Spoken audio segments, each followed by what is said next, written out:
현재 미국에서 인플레이션 감축법을 실행하며 과도한 조치가 연달아 발생해 논란이 일어납니다. 일각에서는 이렇게까지 심각한 상황이 등장할지 몰랐다며 미국이 선을 넘고 있다고 지적하는데요. 최근엔 급기야 한국에 입점할 초대형 회사를 미국으로 돌려버렸다는 발언이 나왔으며 미국의 장관이 인터뷰에 등장해 이를 자랑스럽게 말하는 장면이 포착되어 충격을 던져주고 있습니다. 하지만 이에 대해서 한국은 반전 카드를 내놓으며 미국에 대응하는 모습이라고 전해집니다. 미국을 이대로 좌시하지 않겠으며 이것이 국가가 아닌 기업들인 만큼 유연한 조치를 하겠다는 것입니다. 우선 어떻게 이 지경까지 이르게 되었는지와 무슨 상황이 벌어지고 있는지 궁금한데요. 최근 미국에서는 인플레이션 감축법이 실행되면서 미국 정치인들이 펄쩍 뛰는 장면이 벌어졌습니다. 한국 현대차를 비롯해 업체들이 뒤통수를 맞았고 배신감을 느끼는 상황이 벌어진 모습이었는데 문제는 한국뿐만이 아니라 이를 지원한 미국의 정치인들조차 제정신이냐는 말을 한다는데요. 왜냐하면 현대차를 유치한 조지아주의 경우 현대차를 유치하기 위해 온갖 노력을 기울였습니다. 올해 들어 미국은 한국의 삼성, 현대, SK, LG 등 그야말로 탑5 기업을 모두 입점시켰으며 이는 미국 정치인들의 끊임없는 요청과 미팅, 한국 기업의 각종 세제 혜택을 약속하며 이뤄낸 것입니다. 심지어 SK와 LG의 경우에는 미국에서 2021년 배터리 분쟁에 소송이 걸려있는 상황이었는데 이를 미국의 상원 의원과 바이든 정부의 무역 부서 등 온갖 정치인들이 동원되어 이 소송을 뜯어 말렸습니다. 잘못했다간 둘 중 하나가 미국을 떠나게 되는 수순이 되는데 이는 미국 일자리를 감소시키기 때문입니다.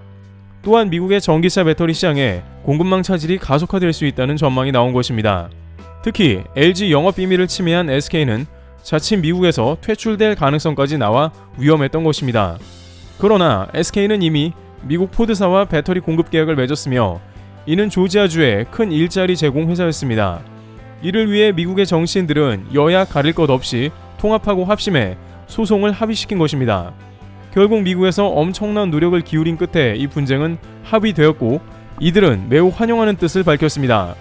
공화당 소속 캠프 조지아주 지사는 환상적인 뉴스라며 전기차 산업의 성장을 확신한다고 했으며 민주당의 존 오소프 상원의원은 자신은 이 일의 해결을 위해 매일 LG와 SK와 상의했다라면서 조지아주의 일자리를 위협한 이 난국을 양사가 해결한 것에 감사를 표한다며 감개무량해했습니다. 이처럼 한국 기업에 대해서 미국 정치인들이 엄청난 노력을 기울여왔던 게 사실입니다. 배터리뿐만 아니라 앞서 현대차 역시 조지아주에 들어오기 때문에 두말할 필요가 없는 상황이며 삼성은 텍사스에 반도체 공장을 짓는 것을 결정 후 텍사스 정치인들에게 환영 세례를 받았습니다. 게다가 이들 정치인들은 진심으로 한국에 감사함을 표했는데 한국 기업들이 올 필요가 없었기 때문입니다. 미국은 인건비가 기본적으로 비싸고 물류비용 등 기업을 하기에 효율적인 환경이 아닌 것입니다. 미국의 제조업들이 해외로 이전하는 이유도 대부분 기업들이 고비용에 시달리기 때문이죠. 물론 미국 시장에 바로 납품한다는 게 장점이겠지만 그 비용을 상쇄하고도 남았기 때문입니다. 게다가 지금까지는 미국 바로 밑에 멕시코에 공장을 세우는 방식으로 대처한 게 사실이었습니다.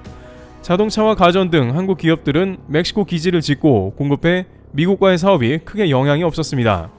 그러나 미국은 이번 공급망 사태에서 느닷없이 비효율적인 메드 인 USA를 외치는 동시에 미국 내에서 일자리를 만들어야 한다며 거의 반강제로 미국의 공장을 짓게 한 셈이었습니다. 하지만 한국에서는 그렇다고 해서 피할 묘수도 없었는데 미국이 기술 원천국이기도 했고 동시에 동북아에서 한국의 안보 주도권을 쥐고 있어 이럴 때는 상당히 불리한 국면이 작용하는 것이죠. 미국 상무부에서는 작년과 올해 틈만 나면 한국의 삼성 등 대기업을 백악관에 불러 비상회의를 수차례 가졌고 실제 이 가운데 한국과 대만 등의 고객 리스트를 요구하는 등 직간접적인 압박을 가하기도 했습니다. 하지만 이를 한국에서는 나쁘게 해석하지만은 않았고 그래도 미국 동맹의 요청인 동시에 미국 공급망 안정 등 바이든 대통령까지 나서 간곡한 요청을 했기 때문에 한국 기업의 총수들은 미국 공장 설립에 다소 내키지 않은 어려운 결정을 내린 것입니다. 그런데 이 가운데 이제 미국이 드디어 선을 넘었고 한국을 제대로 자극하는 상황이 등장해 버렸는데요. 한국과 비즈니스 라운드 테이블을 개최하며 반도체 공급망의 확장을 역설한 지나 레이먼드 상무장관은 미 주요 매체인 월스트리트 저널과의 인터뷰에서 자신이 미국의 산업들을 지키기 위해 해온 일들을 공개했습니다. 그런데 여기서 상무부 장관은 열띠게 얘기하면서 결국 말해서는 안 될 것을 이야기하고 말하는데 바로 한국에 들어갈 초대형 회사를 자신이 설득해 미국으로 입점시킬 수 있었다는 말을 한 것입니다. 미국 상무부는 올해 2월에 전세계 웨이퍼 생산 3위 업체인 대만 글로벌 웨이퍼스와 접촉했다는 것으로 이들은 50억 달러를 독일에 투자하려고 했으나 여러가지 여건상 포기하고 있었다는 것입니다. 그런데 미국 상무부는 이 업체를 반드시 미국에 들여와야 했다고 생각했고 설득하기 시작했으며 지난 6월에는 진화 장관이 직접 1시간 이상을 통화하면서 글로벌 웨이퍼스 CEO와 통화했습니다. 대만의 글로벌 웨이퍼스 CEO 도리스 수 대표는 이 자리에서 미국은 비싸다고 불평을 한 것입니다. 앞서 한국의 기업체들이 그러하듯 미국의 인건비와 물류비 등은 결국 기업에 손해를 안기게 됩니다. 또한 반도체 사업은 자본 집약적 산업으로 최초의 라인 건설비가 막대하게 들어가는 게 사실입니다.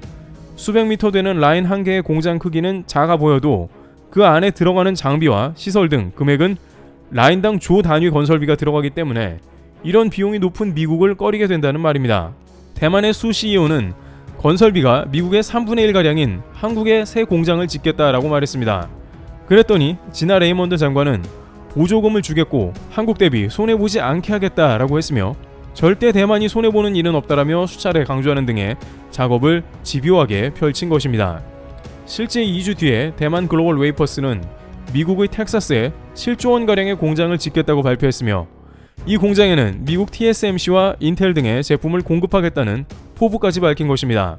일단 열받는 건 둘째치고 이 문제는 한국에도 다소 치명적인 사안이 있다고 전해집니다. 이 업체는 한국에 입점하여 삼성과 SK 하이닉스에 웨이퍼를 공급할 계산을 가지고 있었던 것인데 미국으로 옮겨서 결국에는 TSMC, 인텔에 공급하고 한국 삼성 등은 배제될 가능성이 나오고 있습니다. 심지어 삼성이 미국 내에 공장이 있고 확장하고 있지만 대만 회사이기에 대만과 미 인텔에 선 공급하는 것이라 한국은 결국 이런 기회를 빼앗기고 미국에서조차 공장을 지어줬음에도 그 기회를 잃었습니다. 또한 글로벌 웨이퍼스가 한국에 들어와서 웨이퍼 공급의 허브가 될 중요한 기회도 놓쳐버렸으며 한국 입점 시 고용될 인원을 비롯해 반도체 클러스터 육성에 어느 정도 차질이 생긴 셈입니다. 물론 이러한 대만의 결정에 대해서 대만 역시 울며 겨자 먹기라는 의견이 등장하고 있습니다. 이미 한국에는 미국의 인플레이션 감축법 실행 이전에 미국 최대 업체들조차 입점하고 있었는데 미국 최대의 식각 장비 업체인 램 리서치는 한국에서 최첨단 3나노 식각 장비를 만듭니다. 이 업체는 다행히 미국이 반도체 자국 우선주의를 실행하기 코앞에 한국으로 입점을 성공했습니다. 세계적인 반도체 장비 업체들이나 각종 회사들이 한국에 오는 것은 일면 당연한 일이었는데 이들은 세계 최고의 업체인 삼성과 SK 하이닉스와 바로 붙어있는 게 훨씬 유리하기 때문이었습니다. 그러나 반도체 설계에만 집중하던 미국이 이제 그러한 클러스터를 미국에 조성하기 원하면서 모든 전세계 업체들을 흡수하는 극단적인 조치가 등장해버리는 상황이 된 것입니다. 하지만 갑작스러운 이러한 조치는 결국 무리수라는 지적이 이어지고 있는데요. 실제 한국의 경우 미국의 반도체 제재를 시작하자 막대한 피해를 보고 있는 것으로 파악됩니다. 미국 무역전쟁을 비롯해 최근 반도체 법안까지 최근 수년간 중국은 한국 반도체 수입을 줄였습니다. 이 기간 동안 한국은 약 15%가량 중국 수출이 줄어들었고 미국은 오히려 늘었습니다. 관계자들은 한국 수출량을 미국이 가져가고 있는 모양새라면서 황당하다는 반응이 이어집니다. 일각에서는 한국뿐만 아니라 대만과 일본도 결국 미국의 물량을 빼앗긴다는 말도 합니다. 미국에서는 중국 반도체를 죽이려 한다지만 결국 전세계 반도체 수요 60%는 중국인데 이 중국 물량을 미국이 가져가려는 게 아니냐는 의견이 나올 정도로 의문이라는 것입니다. 미국 입장에서는 중국이 반도체 자리만 안 하면 되는 것이지 미국 물량을 산다면 더 좋은 것입니다. 그러나 이에 대해서 외신들은 미국의 행동은 동맹의 신뢰를 저버린다고 비판하고 있습니다. 로이터 통신은 미국의 조치로 한국의 전기차 산업이 피해를 보게 되었다고 지적하면서 한국은 미국에 13조 원가량의 투자를 진행하면서도 보조금에 제외되었다는 의견을 전개했습니다. 또한 미국의 각종 매체 역시 한국 기업들을 어렵게 입점시켰는데 완전 찬물을 끼얹는다 전합니다. 한국의 투자 규모가 대폭 축소될 수 있으며 미국의 투자를 꺼리게 될 수 있다는 것입니다. 실제 바이든의 반도체법이 실행되었으나 반도체 분야도 보조금에 의문을 품고 있습니다. 막상 미국 마이크론 등 미국 업체 위주로 보조금이 나가거나 최악의 경우 대만까지 지급되며 한국은 또 여기에서 제외될 수 있습니다. 몇몇 장면에서 명백히 한국을 타겟으로 삼은 듯 하기 때문입니다. 실제 현기차는 수소차 분야는 캐나다와의 협력을 고려하며 미래 산업을 미국 외로 분산하려 하며 삼성전자는 유럽에도 반도체 공장을 확장하며 미국의 위험을 분산하려는 듯 검토 중입니다.